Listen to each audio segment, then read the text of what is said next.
Alors, quels sont le quotient et le reste de la division euclidienne de 334 par 6? Si je divise 334 par 54, j'obtiens 6, il reste 10. Si je divise 334 par 6, j'obtiens 55, il reste 4. Donc 334 égale à 54 fois 6 plus 10. Le reste est toujours inférieur au diviseur. Donc je peux dire que 10 sera le reste et 6 sera le quotient. Voilà. Donc ici, j'obtiens un reste de 4 qui est inférieur à 6. 10 ne pourront être un reste d'un diviseur, du diviseur 6, puisque 10 est supérieur à 6. Complétez les phrases par le mot qui convient. Donc 42, c'est égal à 6 fois 7, c'est égal à 6 plus 6 plus 6 plus 6 plus 6 plus 6 plus 6, 7 fois. Donc on va trouver plusieurs fois, et on va trouver une multitude de fois le 6. Donc 42 est un multiple de 6. 44 et 11, si je divise 44 par 11, j'obtiens 4, le reste étant égal à 0, on peut dire donc que 44 est divisible par 11. 5, 15 divisé par 5 égale 3, donc 5 est un, et il reste 0, donc 5 est un diviseur de 15. 20 et 80, 80 divisé par 20, il y va 4 fois, il reste 0, donc 20 est un diviseur de 80.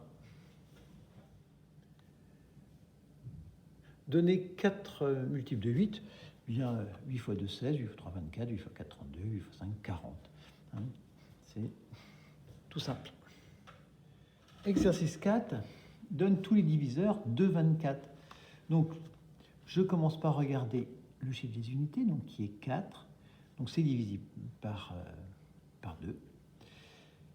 Je compte la somme des chiffres, 4 et 2, 6. Donc, c'est un multiple de 3.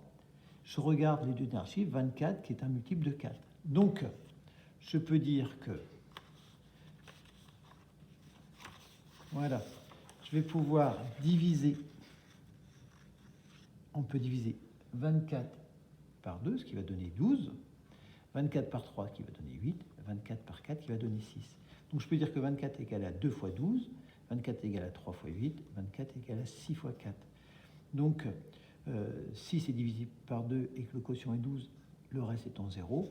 Si je divise 24 par 12, j'aurai 2 et le reste est 0. Donc 24 est divisible par 2 et par 12, par 3, par 8, par 6, par 4 et aussi par 1 et par 24, puisque tout nombre est divisible par lui-même et par 1. Donc voilà les solutions 1, 2, 3, 4, 6, 8, 12 et 24. Donc pour cet exercice 5, mettre une croix sur le nombre indivisible. Donc d'abord, je regarde le chiffre des unités. 2 est un nombre pair, ça va être divisible par 2. 1 est un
4, 31, non, 02, non.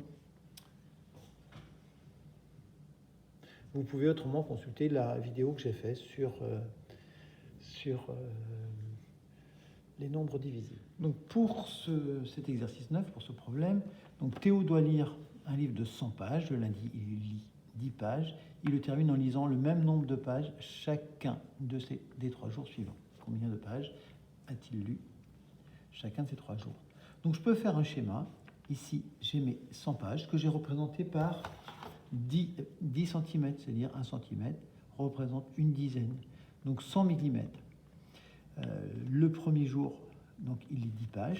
Il reste donc 90 pages à lire. Et si je divise 90 en 3, ça va me donner 30. Donc le mardi, le mercredi et le jeudi, il lira 30 pages. En mots, il reste 90 pages, 90 pages à lire en 3 jours, donc 100 moins 90 égale 90, soit 90 divisé par 3, 30 pages par jour.